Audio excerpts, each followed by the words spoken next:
السلام علیکم ورحمۃ اللہ وبرکاتہ۔ الحمدللہ رب العالمین والصلاة والسلام علی سید الانبیاء والمرسلین وعلی آلہ وصحبہ اجمعین۔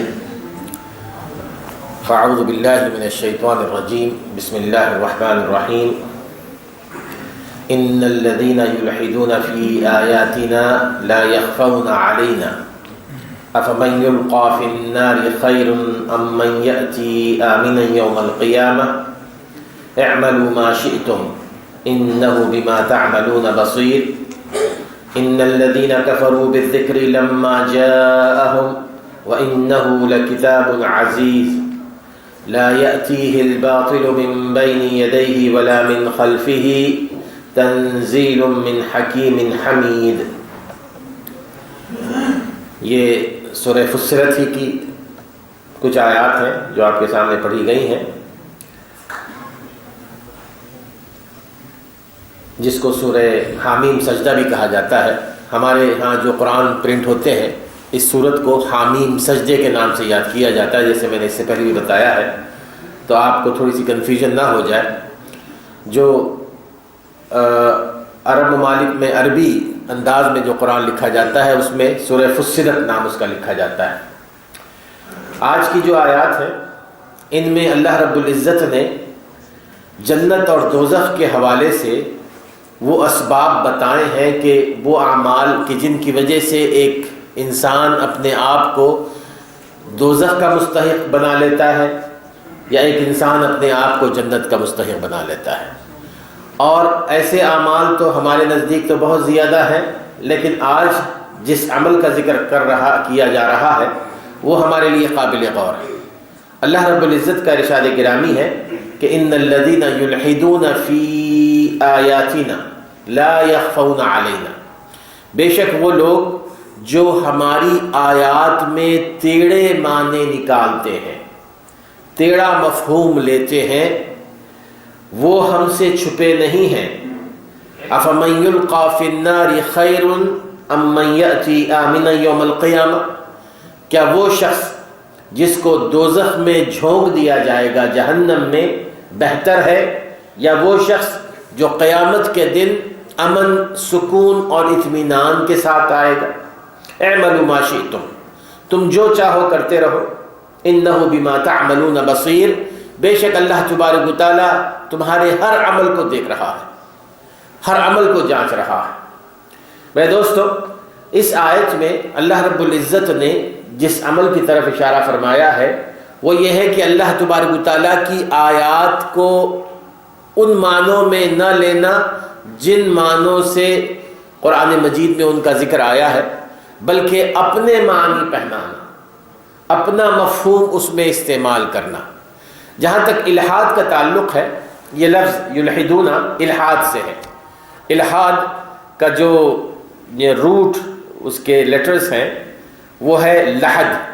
لحد یہ ہمارے ہاں بھی اس کو استعمال کیا جاتا ہے، یعنی جو قبر ہوتی ہے، قبر کی دو قسمیں بند ہوتی ہیں نا، ایک لحد ہے اور ایک شق ہے۔ لحد وہ قبر ہوتی ہے کہ جس کو کھودا جاتا ہے، پھر اس کے ایک جانب اور اس کو اندر سے اور کھود دیا جاتا ہے تاکہ میت کو اس کنارے پر لٹا دیا جائے۔ اور شق وہ قبر ہوتی ہے جو بالکل سیدھی کھودی جاتی ہے، جو عام طور پر یہاں کھودی جاتی ہے۔ تو لحد کہتے ہیں کہ سیدھے راستے کو چھوڑ کر کسی دائیں یا بائیں راستے کو لے لینا، ٹیڑھا راستہ اختیار کرنا، اسی سے الحاد ہے۔ الحاد کا معنی یہی ہے نا کہ اللہ اور اس کے رسول کی تعلیمات کو چھوڑ کر، اللہ تبارک و تعالیٰ کی عبادت کو چھوڑ کر، اس کی الوہیت کو چھوڑ کر بالکل ہی ٹیڑھا راستہ اختیار کیا جائے، اس کو الحاد کہتے ہیں۔ تو ان الذین یلحدون فی آیاتنا، یہاں پر مراد کہ اللہ تبارک و تعالیٰ فرماتے ہیں کہ جو لوگ ہماری آیات میں ٹیڑھے معانی نکالتے ہیں۔ قریش جو مکے کے لوگ تھے، رسول اکرم صلی اللہ علیہ وسلم سے کبھی کبھار قرآن وہ سنا کرتے تھے۔ قرآن سننے کے بعد بجائے اس کے کہ اس کو انہی معنوں میں استعمال کریں جن معنوں میں قرآن مجید نازل ہوا ہے، وہ اپنی جانب سے مختلف قسم کے معنی اس میں پہنا لیتے تھے۔ اور اللہ رب العزت نے یہاں پر تو ان کا تو ذکر فرمایا ہے، اور پھر ان کا جو انجام ہے وہ بھی بتایا ہے، لیکن معنی یہ نہیں ہے کہ یہ صرف اور صرف قریش کے لوگوں کے لیے تھا، کفار مکہ کے لیے، بلکہ معنی یہ ہے کہ قیامت تک جو لوگ اس عمل کو کریں گے ان کا بھی انجام وہی ہوگا۔ اب آیات کس کو کہتے ہیں؟ آیات دو تین قسم کی ہوتی ہیں۔ ایک تو وہ کلام ہے جو قرآن مجید میں ہے۔ اب اس قرآن مجید میں اللہ رب العزت کا کلام وہ مختلف سینٹنس جملوں میں بٹا ہوا ہے نا، تو ہر ایک جملے کو آیت کہا جاتا ہے۔ ہر ایک جملے کو آپ آیت کہیں گے، یعنی اسی طرح ہم عام استعمال کرتے ہیں کہ جی کہ سورہ فاتحہ میں کتنی آیات ہیں، سورہ بقرہ میں کتنی آیات ہیں، تو معنی یہ ہوتا ہے کہ ایک سینٹنس جو ہوتا ہے اس کو ایک آیت کہا جاتا ہے۔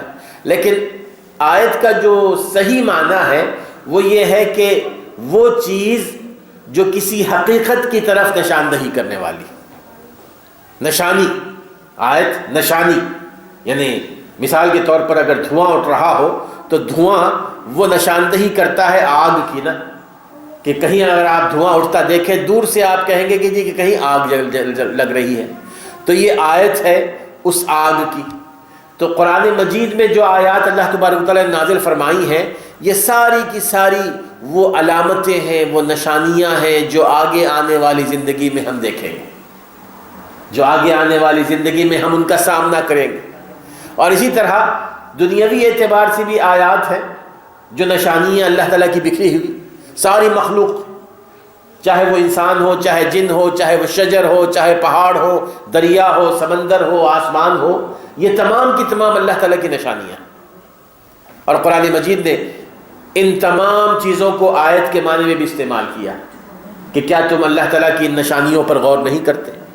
پھر اسی طرح اللہ تبارک و تعالیٰ کے جو افعال ہیں، پیدائش ہے، رزق کا فراہم کرنا ہے، بارش کا دینا ہے، یہ تمام کی تمام چیزیں اللہ تبارک و تعالیٰ کی آیات ہیں۔ اب یہاں پر جو آیت مراد ہے وہ قرآن مجید میں ذکر کردہ جملے ہیں جو اللہ تعالیٰ کا کلام ہے۔ اب وہ لوگ جو اللہ تبارک و تعالیٰ کے کلام کو اس کے ان معنوں میں استعمال نہیں کرتے جس مقصد سے اس کلام کو اتارا گیا ہے، اللہ تعالیٰ فرماتے ہیں کہ لا یخفون علینا۔ سب سے پہلی بات تو یہ ہے کہ یہ بات یاد رکھو کہ یہ چیز ہم سے ڈھکی چھپی نہیں ہے، یعنی یہ ایسے ہی ہے نا جیسے کوئی حاکم یا کوئی ذمہ دار کسی چوری کرنے والے سے یہ کہے کہ تم چوری کر رہے ہو لیکن مجھے پتہ ہے، میں دیکھ رہا ہوں تمہیں۔ معنی کیا ہے کہ جب بھی چوری کرو گے پکڑے جاؤ، تمہارا انجام برا ہوگا۔ یہ اللہ تبارک و تعالیٰ کی طرف سے ایک بڑی سخت وعید ہے کہ تم یہ نہ سمجھو کہ ہم تمہیں دیکھ نہیں رہے ہیں، ہم تمہیں پوری طرح واچ کر رہے ہیں، تمہیں واچ کر رہے ہیں۔ لا یخفون علینا۔ اور پھر کیا ہوگا کہ افمن یلقی فی النار خیر من یأتی آمنا یوم القیامہ، یہ ہوگا کہ تم یا تو دوزخ میں جھونک کے جاؤ گے اور پھر یا تو اپنے آپ کو اس کام سے ہٹا لیا تو امن اور سکون کے ساتھ قیامت کے دن آؤ گے۔ اب یہ جو عمل ہے کہ آیات کو اپنے مقصد کے مطابق معانی دینا اور اس کا مفہوم بیان کرنا، یہ مکے کے قریش کے لوگ ہی نہیں تھے، یہ آج بھی ہے، آج بھی یہ چیز جاری ہے۔ غیر مسلموں کو تو چھوڑیے، خود ہمارے اپنے مسلمانوں میں بہت ساری ایسی قرآن مجید کی آیات ہیں جو کھلم کھلا کچھ اور معنی دیتی ہیں، لیکن ہم اپنے مطلب کے لیے ان آیات کو استعمال کرتے ہیں۔ میرے دوست جانتے ہیں کہ جو مطلب میں بیان کر رہا ہوں وہ غلط ہے، رسول اکرم صلی اللہ علیہ وسلم کی سنت کے آپ نے جس طرح بیان فرمایا ہے اس طرح نہیں ہے۔ مثال کے طور پر یعنی انتہائی کبھی کبھار مذہب کا خیز سن کر آپ کو ہنسی آ جائے گی اگر کوئی یہ کہتا ہے، اور تقریروں میں یہ کہا جاتا ہے کہ جو 11ویں ہے قرآن مجید میں اس کا ثبوت ہے، 11ویں ہے قرآن مجید میں اس کا ثبوت ہے۔ اب قرآن مجید میں 11ویں کا ثبوت کیسے ہے بھی؟ 11ویں تو آپ کو پتہ ہے کہ یہ شیخ عبد القادر جیلانی رحمہ اللہ کے نام سے منائی جاتی ہے نا۔ شیخ عبد القادر جیلانی کب پیدا ہوئے تھے، کب انتقال ہوا، قرآن مجید کب نازل ہوا؟ اب یہ کہتے ہیں کہ 11ویں کا ذکر قرآن مجید میں آتا ہے۔ کہاں آتا ہے بھی؟ سورہ یوسف میں یوسف علیہ السلام فرماتے ہیں اپنے باپ سے کہ انی رأیت 11 کوكبا والشمس والقمر رأیتهم لی ساجدین، کہ میں نے 11 ستارے دیکھے تھے، 11 ستارے دیکھے تھے کہ وہ مجھے سجدہ کر رہے ہیں۔ کہتے ہیں کہ لفظ 11 ہے کہ نہیں؟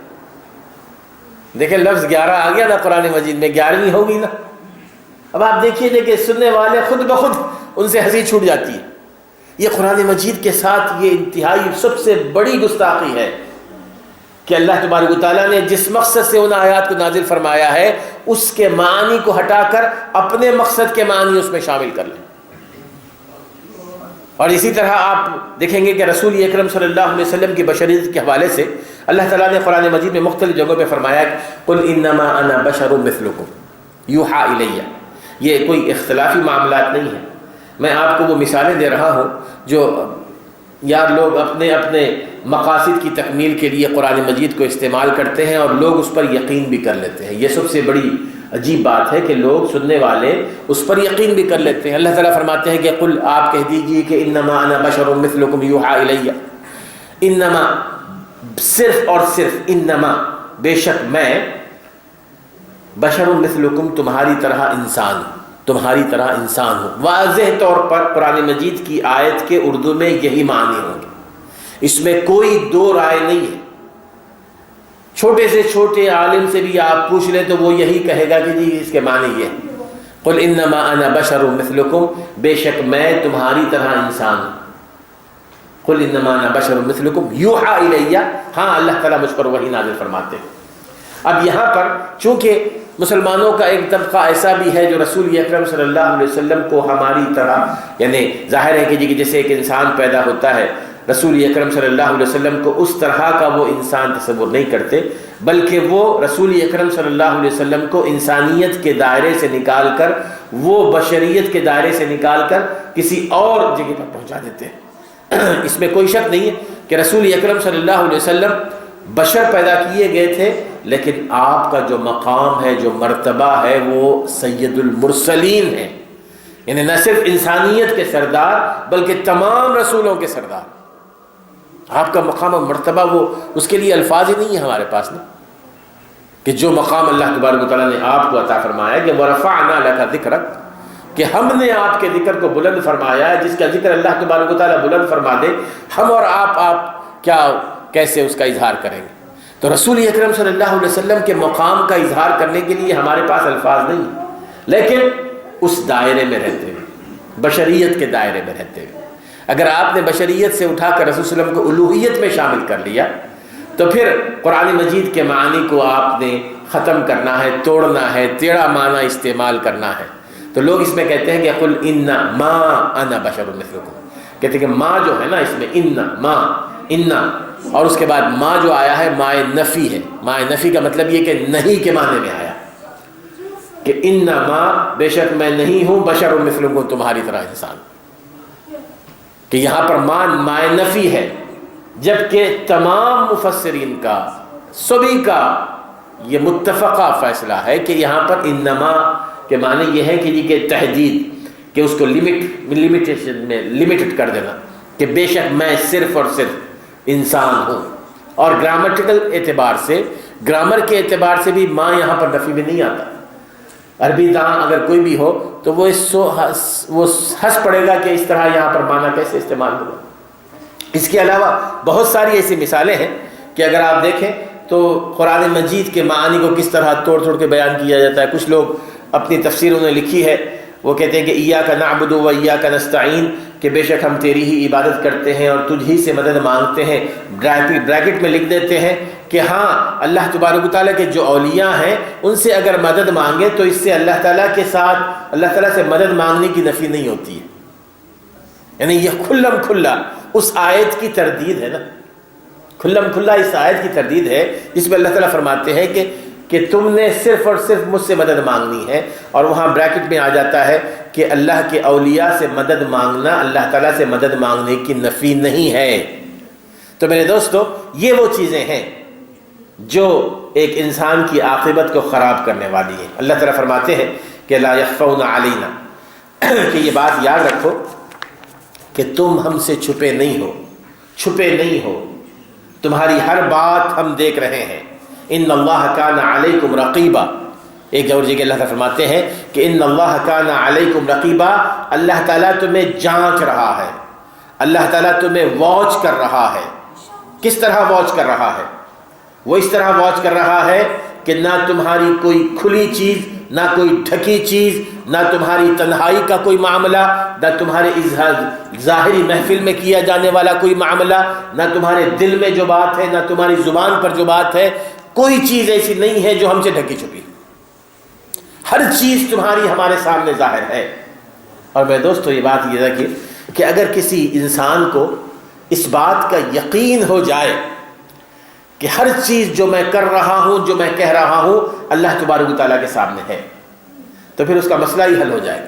اگر اس کو پورا یقین کامل ہو جائے نا، تو وہ اپنے آپ کو ہر اس چیز سے بچائے گا جو اللہ تعالیٰ کے غضب کا نشانہ بنے، اپنے آپ کو ہر اس چیز سے بچائے گا جس سے اللہ تعالیٰ اس سے ناراض ہوتا، جس سے اس کو پوائنٹ رکھتے ہو۔ اب یہاں پر آپ دیکھیے نا کہ جب ہم جاتے ہیں کار میں، تو اس وقت جہاں کہیں کیمرہ آ جاتا ہے تو ہر شخص سنبھل کر چلاتا ہے۔ اگر پولیس کی گاڑی گزرے تو وہاں پر بھی پوری طرح اپنے آپ کو سنبھال کر چلاتا ہے۔ کیوں؟ اس لیے کہ اس کو پتا ہے کہ کوئی مجھے واچ کر رہا ہے، کوئی مجھے واچ کر رہا ہے۔ پورا یقین ہے نا، پورا یقین، پوری کوشش کرے گا کہ وہ اگر لائٹ گرین بھی ہو جائے تو 2 منٹ کے بعد جائے گا آگے، وہ پورے احتیاط کے ساتھ جائے گا۔ کیوں؟ اس لیے کہ اس کو پورا یقین ہے۔ یہی بات اللہ نے فرمایا کہ تمہارا مراقبہ ہو رہا ہے۔ ان اللہ کان علیکم رقیبا، اللہ تعالیٰ تمہیں جانچ رہا ہے، اللہ تعالیٰ تمہیں دیکھ رہا ہے۔ جب اللہ تعالیٰ تمہیں دیکھ رہا ہے تو تم نے اپنے آپ کو، اگر یقین کامل اگر ہوگا تو کوشش یہ کرو گے کہ اللہ تعالیٰ کے ناراضگی سے اپنے آپ کو بچاؤ۔ عبادات میں چاہے کتنے بھی آگے پہنچ جاؤ، مقام تمہارا کتنا بھی اونچا کیوں نہ ہو جائے، لیکن اپنے آپ کو ان کاموں سے دور رکھو جن کاموں سے اللہ تعالیٰ ناراض ہوتے ہیں۔ کسی نے کسی عالم دین سے ولی کی تعریف پوچھی، ولی کون ہوتا ہے؟ ولی عام طور پر ہمارے ہاں ولی کے معنی اور مفہوم بڑے عجیب سے بیان کیے جاتے ہیں نا، تو انہوں نے اس کا جو مطلب بتایا کہ ولی کیا ہوتا ہے، کہ لیس الولی الذی یطیر فی الہواء والذی یجری علی الماء، ولی وہ نہیں ہوتا جو ہوا میں اڑ رہا ہے، ولی وہ نہیں ہوتا جو پانی پر چل رہا ہے، انما الولی الذی کل الولی الذی تجدہ عند الحلال والحرام، بے شک اللہ کا ولی وہ ہوتا ہے جس کو تم حلال اور حرام کے معاملے میں ولی پاؤ، حلال اور حرام کے معاملے میں۔ یعنی یہ صحیح بات ہے کہ ایک شخص اگر وہ اس بات پر پوری طرح اپنے آپ کو محتاط کر لے کہ یہ چیز حرام ہے اور میں نے کسی بھی شکل میں اس طرف نہیں جانا، میں نے اس طرف نہیں جانا ہے، تو وہ اللہ کا ولی ہے۔ حرام سے اپنے آپ کو پوری طرح بچائے رکھے، اللہ تعالیٰ کے ولی کی یہ علامت ہے۔ یہ نہیں کہ ایک شخص ماشاءاللہ نمازی بھی ہے، روزے دار بھی ہے، لیکن جب حلال اور حرام کا مسئلہ آتا ہے وہ اپنے آپ کو بے لگام کر لیتا ہے، وہ یہ سمجھتا ہے کہ اللہ تعالیٰ مجھ سے نہیں پوچھے گا۔ نہیں، اللہ تعالیٰ فرماتے ہیں کہ أَفَمَن يُلْقَىٰ فِي النَّارِ خَيْرٌ مَّن يَأْتِي آمِنًا يَوْمَ الْقِيَامَةِ۔ یہ بات یاد رکھو کہ جو لوگ اس قسم کا عمل کرتے ہیں وہ ذرا تھوڑا سا یہ سوچ لیں أَفَمَن يُلْقَىٰ فِي النَّارِ خَيْرٌ مَّن يَأْتِي آمِنًا، کہ وہ شخص جو دوزخ میں ڈالا جائے گا، جھونکا جائے گا جہنم میں، کیا وہ بہتر ہے یا وہ شخص جو قیامت کے دن امن، سکون اور قرار کے ساتھ چلتا ہوا آئے گا؟ اب یہاں اللہ تبارک و تعالیٰ نے جہنم کے مقابلے میں جنت کا ذکر نہیں فرمایا، یہاں نہیں فرمایا کہ أَفَمَن يُلْقَىٰ فِي النَّارِ خَيْرٌ أَم مَّن يَدْخُلُ فِي الْجَنَّةِ، کیا وہ شخص بہتر ہے جو جہنم میں جھونکا جائے گا یا وہ شخص بہتر ہے جو جنت میں داخل ہوگا؟ اللہ تعالیٰ نے یہاں جنت کا ذکر نہیں فرمایا۔ اللہ تعالیٰ فرماتے ہیں کہ وہ شخص جو جہنم میں جھونکا جائے گا بہتر ہے یا وہ شخص جو قیامت کے دن امن کے ساتھ آئے گا۔ امن اور سکون یہ ضد ہے خوف، گھبراہٹ، ڈر اور پریشانی کی نا۔ اور قیامت کا جو دن ہے اللہ تبارک و تعالیٰ نے اس کو یوم الفزع الاکبر، سب سے بڑے خوف کا دن آپ اللہ نے فرمایا کہ انسان نے کبھی محسوس بھی نہیں کیا ہوگا کہ کس قدر اس پر خوف ہوگا، کس قدر اس پر خوف طاری ہوگا۔ تمام لوگ جس قدر خوف زدہ ہوں گے۔ ایک جگہ اللہ تعالیٰ فرماتے ہیں کہ یا ایھا الناس اتقوا ربکم ان زلزلۃ الساعۃ شیء عظیم، اے لوگو اللہ سے ڈرو، جب قیامت کا زلزلہ آئے گا نا، وہ بہت بڑی چیز ہے، بہت بڑی چیز ہے، شیء عظیم۔ اور وہ کیا بڑی چیز ہے؟ یوم ترونہا تذہل کل مرضعۃ عما ارضعت، تم دیکھو کہ اس دن کہ ایک ماں جو اپنے بچے کو دودھ پلا رہی ہوگی، ماں کے نزدیک اگر آپ دیکھیں، تحقیق کریں تو سب سے محبوب ترین چیز اس کا وہ بچہ ہوتا ہے جو اس سے سینے سے چمٹ کے دودھ پیتا ہے، سب سے محبوب ترین چیز۔ وہ اس موقع پر ہر چیز چھوڑنے کے لیے تیار ہو جاتی ہے، لیکن اپنے بچے کو کسی بھی قسم کی تکلیف نہیں دے سکتی۔ اللہ تعالیٰ فرماتے ہیں کہ اس دن، وہ خوف کا دن وہ ہوگا کہ ماں اپنے سینے سے چمٹے ہوئے بچے کو پھینک دے گی۔ یوم ترونہا کل مرضعۃ عما ارضعت وتضع کل ذات حمل حملہا، اور اس خوف کے عالم میں خواتین کی، عورتوں کے حمل ضائع ہو جائیں گے، حمل ضائع ہو جائیں گے۔ ذات حمل حملها وترى الناس سكارى وما هم بسكارى ولكن عذاب الله شديد وترى الناس سكارى، تم محسوس کرو گے کہ لوگ جیسے ایسے ہیں جیسے شراب پیے ہوئے۔ جب انسان نشے میں ہوتا ہے نا تو اس کو کسی کا کوئی خیال نہیں ہوتا، اور وہ صحیح چل بھی نہیں سکتا، بار بار گر جاتا ہے، تو خوف کا عالم اتنا طاری ہوگا کہ محسوس ہوگا کہ وہ شخص نشے میں ہے۔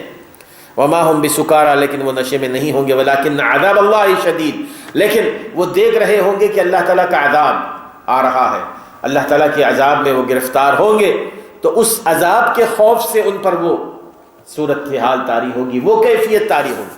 اب اس موقع پر وہ قیامت کا وہ ڈر، وہ خوف، اللہ تعالیٰ فرماتے ہیں کہ امن یأتی آمنا یوم القیامہ، اس شخص کا تصور کرو جو اس حالت میں بھی بڑے سکون کے ساتھ، بڑے قرار کے ساتھ اور پوری طرح بے خوف ہو کر آ رہا ہوگا قیامت کے دن۔ کتنی بڑی سعادت ہے، یعنی اس شخص کے لیے کتنی بڑی سعادت ہے جو اس دن، جب قیامت کا دن ہوگا، وہ یأتی آمنا یوم القیامہ، پوری طرح اپنے آپ کو سکون کے ساتھ آ رہا ہوگا۔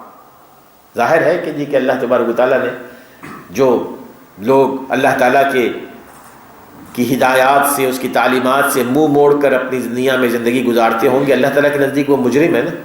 اور جس نے کوشش یہ کی ہوگی کہ اللہ تبارک و تعالیٰ کے جو احکام ہیں ان میں کوئی کسی بھی قسم کی وہ سرتابی نہ کرے، اور اپنے آپ کو کوشش یہ کرتا ہے کہ اللہ تعالیٰ کے احکام کے دائرے میں رکھے، اب اللہ تبارک و تعالیٰ قیامت کے دن دونوں کے ساتھ ایک جیسا سلوک تو نہیں کرے گا نا، دونوں کے ساتھ ایک جیسا سلوک تو نہیں ہوگا۔ ایک شخص جو ساری زندگی اللہ تعالیٰ سے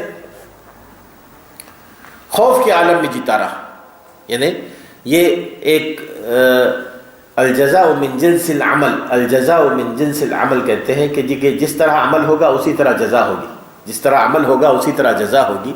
ایک شخص جو ساری زندگی خوف، اللہ تعالیٰ سے خوف کھاتے ہوئے زندگی گزاری ہو، اللہ تعالیٰ کا ڈر اس کے دل میں ہو، یقیناً اللہ تعالیٰ اس کو قیامت کے دن سکون عطا فرمائیں گے۔ اللہ تعالیٰ قیامت کے دن اس کو سکون عطا فرمائیں گے۔ ایک صحابی جو رسول اکرم صلی اللہ علیہ وسلم کے ماشاءاللہ بڑے قریب ترین صحابی تھے، جب اللہ تبارک و تعالیٰ نے قرآن مجید کی وہ آیات نازل فرمائی کہ یا ایھا الذین آمنوا لا ترفعوا اصواتکم فوق صوت النبی، کہ اے مسلمانوں، رسول اکرم صلی اللہ علیہ وسلم کی محفل میں بیٹھ کر رسول اکرم صلی اللہ علیہ وسلم کی آواز سے اپنی آواز کو اونچی نہ کرو، کہیں ایسا نہ ہو کہ تمہارے اعمال ضائع ہو جائیں اور تمہیں محسوس ہی نہ ہو۔ یہ جب آیات نازل ہوئی تو ایک صحابی جن کی آواز طبعاً اونچی تھی، بعض لوگوں کی آواز جب گفتگو کرتے ہیں، نارمل انداز میں بھی گفتگو کرتے ہیں تو آپ نے دیکھا ہوگا کہ ان کی آواز اونچی ہو جاتی ہے، تو وہ 3 دن تک اپنے گھر میں بیٹھے رہے، مسجد نبوی میں نہیں آئے، تو رسول اکرم صلی اللہ علیہ وسلم نے اپنے ایک صحابی سعد بن معاذ کو بھیجا ان کے پاس کہ دیکھو معلوم کرو کہ کیا بیمار ہیں، کیا بات ہے کہ وہ نہیں آئے۔ سعد بن معاذ ان کے پاس گئے تو وہ رو رہے تھے۔ سعد بن معاذ نے پوچھا کہ بات کیا ہے، کیوں نہیں آ رہے ہیں؟ تو رونے لگے، کہنے لگے کہ تم جانتے ہو کہ میری آواز بہت اونچی ہے، جب میں رسول صلی اللہ علیہ وسلم کے سامنے بیٹھتا ہوں تو نارمل بھی گفتگو کرتا ہوں تو آواز اونچی ہو جاتی ہے، اب میں اس خوف پہ مبتلا ہوں کہ کہیں اللہ تعالیٰ نے میرے سارے اعمال ضائع نہ کر دیے ہوں، کیونکہ قرآن مجید میں یہ آیت نازل ہو چکی ہے کہ تم نے اپنی آواز کو رسول صلی اللہ علیہ وسلم کی آواز سے اونچا کیا تو تمہارے عمل ضائع ہو جائیں گے، اور اس خوف سے میں حضور صلی اللہ علیہ وسلم کی مجلس میں بیٹھ نہیں پا رہا ہوں، میں نے اپنے آپ کو گھر میں بند کیا ہوا ہے۔ سعد بن معاذ نے جا کے حضور صلی اللہ علیہ وسلم سے فرمایا، یہ بات کہی، حضور صلی اللہ علیہ وسلم نے فرمایا کہ جا کے اس سے کہو کہ وہ وَإِنَّهُ مِنْ أَهْلِ الْجَنَّةِ، وہ جہنم والوں میں سے نہیں ہے، وہ جنت والوں میں سے ہے، وہ جنتی ہے، اس سے کہہ دو، یہ خوشخبری دے دو۔ مطلب کیا ہے کہ اس صحابی نے خوف کے اور گھبراہٹ میں اس نے زندگی گزاری ہے، اللہ تعالیٰ قیامت کے دن اس کو سکون عطا فرمائے گا، اس کو امن عطا فرمائے گا۔ تو میرے دوستو، یہی وہ چیز ہے کہ جو اس دنیا میں اللہ تعالیٰ سے ڈر کر زندگی گزارتے ہیں، یہ نہیں ہو سکتا کہ وہ اسی طرح کی حالات کا مقابلہ انہیں فیس کرے جو اللہ تعالیٰ سے بے ڈر ہو کر، بے خوف ہو کر زندگی گزارتے ہیں۔ أَفَنَجْعَلُ الْمُسْلِمِينَ كَالْمُجْرِمِينَ مَا لَكُمْ كَيْفَ تَحْكُمُونَ۔ اللہ تعالیٰ فرماتے ہیں کہ کیا ہم مجرموں کو مسلمانوں کی طرح بنا دیں گے، ان کے ساتھ یکساں سلوک کیا جائے گا؟ یہ نہیں ہو سکتا۔ کیسے تم فیصلہ کر رہے ہو؟ یہ نہیں ہو سکتا کہ أَفَمَنْ كَانَ مُؤْمِنًا كَمَنْ كَانَ فَاسِقًا، کہ جو مومن ہے اور جو فاسق ہے، گناہگار ہے، وہ دونوں ایک ساتھ ہوں گے، ایک جیسے ہوں گے، ان کے ساتھ یکساں سلوک کیا جائے گا؟ نہیں، بلکہ جو اس دنیا میں ڈر کر زندگی گزارے گا، اللہ تعالیٰ کے تقوی کے ساتھ زندگی گزارے گا، یأتی آمنا یوم القیامہ، قیامت کے دن بڑے امن اور بڑے سکون کے ساتھ وہ آئے گا، بڑے سکون کے ساتھ وہ آئے گا۔ اللہ تعالیٰ فرماتے ہیں کہ اعملوا ما شئتم، اعملوا ما شئتم انہ بما تعملون بصیر۔ یہ خوف، یہ امن، قیامت کے دن تمہارے ساتھ جو سلوک کیا جائے گا، تم اگر پریشانی کے عالم میں ہوں گے یا امن کے عالم میں ہوں گے، یہ دونوں چیزیں اللہ تعالیٰ فرماتا ہے کہ تمہارے اختیار میں ہے۔ اگر تم چاہو تو تم پر گھبراہٹ، خوف طاری ہوگی، اور اگر تم چاہو تو تم پر امن اور سکون طاری ہوگا۔ یہ دونوں چیزیں تمہارے ہاتھ میں ہیں۔ وہ کیوں؟ اس لیے کہ تم اس دنیا میں ہو، اور اس دنیا میں ہم نے تمہیں اختیار دے رکھا ہے۔ اعملوا ما شئتم، جو چاہو عمل کرو، جو چاہو عمل کرو، انہ بما تعملون بصیر، بے شک تمہارے ہر عمل کو ہم دیکھ رہے ہیں، تمہارے ہر عمل کو ہم دیکھ رہے ہیں۔ میرے دوستو، اس آیت میں اللہ تبارک و تعالیٰ نے ایک تو یہ بات بیان فرمائی کہ تمہیں اختیار کامل دیا گیا ہے، تمہیں عمل کا اختیار دیا گیا ہے، تم چاہے برا عمل کرو چاہے نیک عمل کرو۔ اور دوسری بات یہاں بیان کی گئی کہ یہ بات یاد رکھو، چاہے برا عمل کرو گے چاہے نیک عمل کرو گے، اس کا نتیجہ ضرور بھگتو گے۔ یہ اختیار جو استعمال کرو گے یہ تمہارے ہاتھ میں ہے، لیکن اس کا انجام تم نے دیکھنا ہوگا۔ جیسے کہ صحیح مسلم کی حدیث آتی ہے، وسلم طویل حدیث ہے، آپ فرماتے ہیں کہ یا عبادی لو ان اولکم و آخرکم و انسکم و جنکم قاموا فی صعید واحد، اے میرے بندو، تم میں جو پہلے پیدا ہوا ہے وہ شخص سے لے کر تم میں جو آخری پیدا ہوگا اس شخص تک، سارے کے سارے لوگ، انسان ہو یا جن ہو، وہ ایک آواز ہو کر، ایک آواز مجھ سے کچھ مانگتے ہیں، فسألونی، اگر وہ مجھ سے کچھ مانگے، فآتیت کل انسان مسألتہ، تو میں ان سب کے جو سوال ہوں گے، جو مانگ ہوگی، میں وہ پوری کر دوں۔ ما نقص ذلك ما عندي الا كما ينقص المخيط اذا ادخل البحر، سب کی مانگ پوری کر دوں، پھر بھی میری حکومت میں جو کچھ ہے اس سے اتنا بھی کم نہیں ہوگا جتنا کہ آپ ایک سوئی کو سمندر میں ڈبوئیں تو سوئی کے ساتھ جتنا پانی لگتا ہے نا، تو سمندر کے پانی میں جتنی کمی آئے گی اتنا بھی میری اپنی مملکت میں کمی نہیں آئے گی۔ ساری انسانیت، سارے جن مل کر اپنی اپنی مانگ کریں اور میں تمہیں دے دوں، پھر بھی میری حکومت میں کوئی کمی نہیں آئے گی۔ لیکن اللہ فرماتے ہیں کہ انما یا عبادی انما ہی اعمالکم احصیھا لکم، اے میرے بندو، یہ تمہارے اپنے عمل ہیں جن کا شمار کیا جائے گا، جن کو گنا جائے گا، ثم اوفیکم ایہا، پھر اس کے مطابق تمہیں پورا پورا بدلہ دیا جائے گا۔ یہ نہیں ہوگا کہ جی کہ اس میں کمی بیشی ہوگی، پورا پورا بدلہ دیا جائے گا۔ فمن وجد خیرا فلیحمد اللہ، تو جس کو نیک بدلہ ملے تو اللہ کا شکر ادا کرے گا، یعنی عمل کی بنیاد جس کو نیک بدلہ ملے اللہ کا وہ شکر ادا کرے. وَمَنْ وَجَدَ غَيْرَ ذَلِكَ فَلَا يَلُومَنَّ إِلَّا نَفْسَهُ. اور اگر کسی کو کوئی اور عمل نتیجہ نکلتا ہے، برا عمل ملے گا، تو وہ اپنے آپ کو ہی ملامت کرے گا. یہ حدیث قدسی ہے، وہ اپنے آپ کو ملامت کرے. کیوں؟ اس لیے کہ تمہیں اختیار دیا گیا تھا، تمہیں کھلی چھٹی دے گی گئی تھی، تم نے جو کرنا ہے وہ کرنا. اللہ تعالیٰ فرماتے ہیں کہ اب تمہیں یہاں پر جو اختیار دیا گیا تھا، اب برائی بھی ہو یہ تمہارے ہاتھ میں ہے، نیکی بھی ہو وہ تمہارے ہاتھ میں ہے. کل انسان الزمناہ طائرہ فی عنقہ. ہر شخص کے عمل کو، اعمال نامے کو ہم نے اس کے گردن میں لٹکا رکھا. سورہ بنی اسرائیل میں فرماتے ہیں کہ وَكُلُّ إِنسَانٍ أَلْزَمْنَاهُ طَائِرَهُ فِي عُنُقِهِ، کہ ہم نے اس کے اعمال نامے کو اس کی گردن میں لٹکا رکھا ہے. معنی یہ کہ اس کے ہاتھ میں دے دیا ہے اس کا عمل، چاہے وہ برا عمل کرے چاہے وہ نیک عمل کرے، ہر انسان اپنے اپنے اختیار کے مطابق کرے گا.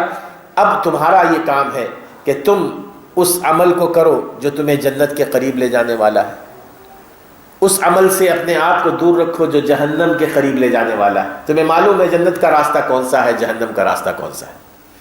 جنت کا راستہ وہ ہے کہ جس میں ایک بندہ اللہ تعالیٰ کی تعلیمات کو سامنے رکھے، دنیا میں بھی نیک ہو، اللہ تعالیٰ کے بندوں کے ساتھ بھی نیک ہو، اور یہ کوشش کرے کہ اللہ تعالیٰ کے غضب سے اپنے آپ کو بچائے. میرے دوستو یہ بہت اہم ترین، اللہ تعالیٰ کے غضب سے بچانا.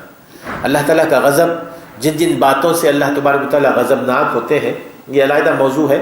قرآن مجید میں اور احادیث میں وہ پوائنٹس بتائے گئے ہیں کہ جن کی وجہ سے اللہ تعالیٰ غضبناک ہوتے ہیں. ایک مومن اپنے آپ کو ان کاموں سے بچائے رکھے جن سے اللہ تعالیٰ غضبناک ہوتا ہے، اور ان کاموں کو کرے جن سے اللہ تعالیٰ خوش ہوتے ہیں، محبت کرنے لگتے ہیں. یہ بھی الگ ٹاپک ہے کہ ہم یہ جانچیں کہ کون سے کام ایسے ہیں جن سے اللہ تعالیٰ غضبناک ہوتے ہیں اور کون سے کام ہوتے ہیں کہ جن سے اللہ تعالیٰ محبت کرتے ہیں. بڑے معمولی کام ہیں، جیسے اللہ تعالیٰ فرماتے ہیں کہ ان اللہ یحب التوابین ویحب المتطہرین. اللہ تعالیٰ توبہ کرنے والوں کو پسند فرماتے ہیں، محبت کرتے ہیں اللہ تعالیٰ. یحب التوابین، توبہ کا مطلب کیا ہوتا ہے؟ توبہ کا مطلب یہ ہے کہ اپنی غلطی کو ایڈمٹ کریں. جب بھی کوئی غلطی ہو جائے اللہ کے حوالے سے یا اللہ کے بندوں کے حوالے سے، ہم کبھی اللہ کے حوالے سے تو غلطی کو تسلیم کر لیتے ہیں چونکہ وہ سرگوشی میں کرتے ہیں نا. اللہ کے بندوں کے حوالے سے ہمارے اندر گھمنڈ آ جاتا ہے، تکبر آ جاتا ہے، ہم اپنی غلطی کو تسلیم کرنا نہیں چاہتے. اور فرماتے ہیں کہ ان اللہ یحب التوابین، جو ندامت کے ساتھ، شرمساری کے ساتھ ہماری طرف رجوع کرتے ہیں، ہم ان سے محبت کرتے ہیں. ویحب المتطہرین، اور ہم پاکی اور صفائی کا خیال رکھنے والوں سے بھی محبت کرتے ہیں. پاکی اور صفائی ظاہری بھی اور معنوی بھی.